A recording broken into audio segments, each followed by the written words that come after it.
अस्सलामुअलैकुम, मैं हूँ Salma. Welcome to Kola Shahi kitchen. मैं आज आपके लिए लेकर आई हूँ शाही किचन से शाही रेसिपी, बीफ तवा फाल की रेसिपी। आप इस तरह से बना के खाएंगे तो बार बार बनाएंगे इंशाल्लाह। चलिए किस तरह से बनाते हैं देखेंगे। बिस्मिल्लाहिर्रहमानिर्रहीम। देखिए मैं लेकर हूँ 1 kg बीफ। आप अच्छी तरह से वॉश करने के बाद मिनिमम 1 घंटे टाइम के लिए पानी ड्राई होने के लिए रख दीजिए। उसके बाद में मसाला लगाइए, मसाला अच्छी तरह से लगेगा। देखिए आप इस तरह से पीसा ले लीजिए, आप पतले पतले लीजिए, ज़्यादा मोटे मोटे मत लीजिए, इस तरह से ले लीजिए आप। पूरे फालंग को भी आप चाकू की मदद से इस तरह से कर लीजिए, मसाला अंदर तक अच्छी तरह से लग जाएगा। पूरे फालंग को 1 kg फाल को भी आप इस तरह से कर करके रख लीजिए। आप पूरे फाला भी इस तरह से कर करके रख लीजिए, मसाला अंदर तक अच्छी तरह से लगेगा। चलिए बीफ तवा फाल का मसाला देख लेंगे।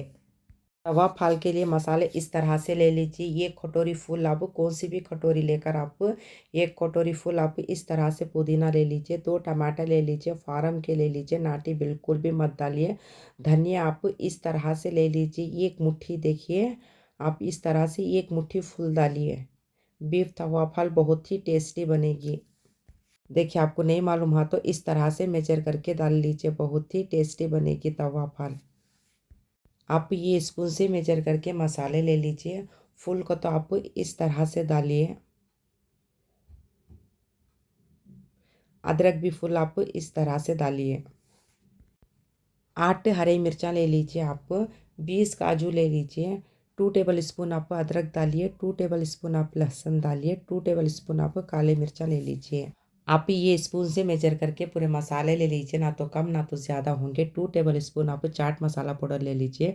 2 टेबल स्पून आप चिकन तंदूरी मसाला पाउडर ले लीजिए। 1 टेबल स्पून आप फुल नमक ले लीजिए। ½ टेबल स्पून आप हल्दी पाउडर ले लीजिए। 2 टेबल स्पून आप तिल ले लीजिए। फर्स्ट आप इस तरह से सूखा जार ले लीजिए, थोड़ा भी पानी मत डालिए। आप देखिए ये 1 मुट्ठी फुल आप धनिया इस तरह से डाल दीजिए। ये कटोरी फुल आप पुदीना भी डालिए इस तरह से। देखिए पूरे मसाले भी आप इस तरह से डाल दीजिए। 20 काजू डालिए, हरे मिर्चा 8 डालिए, 2 टेबल स्पून आप काले मिर्चा डालिए, टमाटर आप इस तरह से काट कर डालिए। मेन आप यहाँ पर देखिए टमाटर के ही इसमें अच्छी तरह से पीसे जाएंगे। आप थोड़ा भी पानी मत डालिए। 2 टेबल स्पून अदरक, 2 टेबल स्पून आप लहसुन डालकर टमाटर के इसमें ही बारीक पीस लीजिए। मेन आप यहाँ पर देखिए टमाटर में ही अच्छी तरह से बारीक हो जाएगा पूरा मसाला भी। पानी आप थोड़ा भी मत डालिए। इस तरह से आप 100% भी पीस लीजिए। 100% बारीक इस तरह से पीस लेने के बाद आप नीट एक बोल में निकाल लीजिए। आप इस तरह से निकाल लेने के बाद पूरे सूखे मसाले डाल दीजिए। 2 टेबल स्पून आप चिकन तंदूरी मसाला पाउडर डालिए। 2 टेबल स्पून आप चाट मसाला पाउडर डालिए। 2 टेबल स्पून आप तिल डालिए। ½ टेबल स्पून आप हल्दी पाउडर डालिए। 1 टेबल स्पून आप फुल नमक डालिए। लास्ट में आप इस तरह से चुटकी ग्रीन कलर डालिए। पूरे मसाले इस तरह से डालने के बाद अच्छी तरह से मिला लीजिए आप। पूरे मसाले अच्छी तरह से मिला लेने के बाद हम इसमें फाल डालेंगे। देखिए इस तरह से मिला लीजिए नीट। उसके बाद में हम फाल डालेंगे। चलिए अब हम इसमें फाल डाल लेंगे। आप पूरे फाला भी इस तरह से करके डालिए, मसाले अंदर तक भी अच्छी तरह से लगेंगे। बीफ तवा फाल बहुत ही टेस्टी बनेगी। पूरी फाल इस तरह से डालने के बाद मसाले अच्छी तरह से फाल को लगा लीजिए। बीफ तवा फाल को आप नीट मसाले इस तरह से लगा लीजिए, क्योंकि बीफ तवा फाल बहुत ही टेस्टी बनेगी। आप पूरे फालों को मसाला इस तरह से लगा लगा के रख लीजिए। मेन आप यहाँ पर देख लीजिए, आप सिर्फ टेस्ट कर लीजिए नमक और चिल्ली पाउडर। उसके बाद में आप टेस्ट करके डाल लीजिए। आप डायरेक्ट फ्राई मत कीजिए। मिनिमम आप 10 मिनट आप फ्रिज में रख दीजिए मैरिनेट होने के लिए। उसके बाद में हम फ्राई कर लेंगे। चलिए फ्रिज में रख लेंगे 10 मिनट मैरिनेट होने के लिए। उसके बाद में हम फ्राई कर लेंगे। चलिए 10 मिनट हो चुके हैं। देखिए फ्रिज में 10 मिनट मैरिनेट होने के लिए रखेंगे तो मसाला अच्छी तरह से लगेगा। चलिए अब हम इसे फ्राई कर लेंगे। मेन आप यहाँ पर देखिए बीफ तवा फाल को आप तवा ही यूज़ कीजिए। बीफ तवा फाल बहुत ही टेस्टी बनेगी। ऑयल आपके ऊपर डिपेंड है, थोड़ा थोड़ा ऑयल डालकर आप फ्राई कर लीजिए। बिस्मिल्लाहिर्रहमानिर्रहीम। ऑयल अच्छी तरह से हीट होने के बाद हम इसमें फालन डालेंगे। तब तक मत डालें, ऑयल की स्मेल आ जाएगी। फुल आंच करके डालिए। देखिए ऑयल इस तरह से हीट होने के बाद आप फाला डाल दीजिए। आप हाथ से बिल्कुल भी मत डालिए, चिमटे की मदद से डालिए आप फाला, पूरे भी हाथ से मत डालिए आप। फाला लाइट गोल्डन ब्राउन होने तक आप पलटाइए मत, और थोड़ा गोल्डन ब्राउन होने दीजिए, उसके बाद में हम पलटा लेंगे।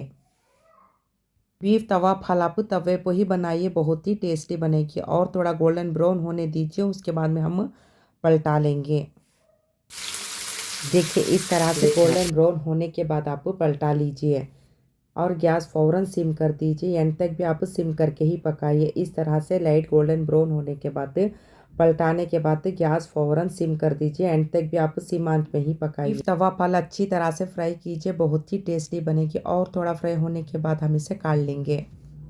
बीफ तवा फाल इस तरह से फ्राई होते के मन आप फ़ौरन निकाल दीजिए। बीफ तवा फाल इस तरह से गोल्डन ब्राउन होने के बाद आप फ़ौरन निकाल दीजिए। चलिए अब हम इसे सर्व कर लेंगे। नेक्स्ट फाला डाले तो आप इस तरह से मसाला ऊपर करके थोड़ा और ऑयल डालकर आप फाला डालिए। डायरेक्ट आप मसाले के जोड़ मत डालिए, मसाला पूरा ऊपर करने के बाद आप फाला डाल दीजिए इस तरह से। चलिए अब हम इसे सर्व कर लेंगे। बिस्मिल्लाहिर्रहमानिर्रहीम। माशाल्लाह इतनी टेस्टी बनकर है बीफ तवा पाले। आप इस तरह से एक बार बनाएंगे तो बार बार बनाकर खाएंगे इंशाल्लाह। बीफ तवा पाले बहुत ही टेस्टी बनकर है। बीफ तवा फाल आप अपने बच्चों को, घर वालों को इस तरह से मसाला डालकर बनाकर दीजिए, इंशाल्लाह आपकी बहुत ही तारीफ़ करके खाएंगे। इस तरह से मसाला डालकर एक बार ज़रूर बनाकर दीजिए आप अपने घर वालों को। आप बीफ तवा फाल इस तरह से बनाकर टेस्ट करके कमेंट्स में बोलिए आपको कैसा लगा। प्लीज़ लाइक कीजिए, शेयर कीजिए, कमेंट्स कीजिए, सब्सक्राइब कीजिए। मैं और अच्छे अच्छे रेसिपी शेयर करती रहूँगी इंशाल्लाह।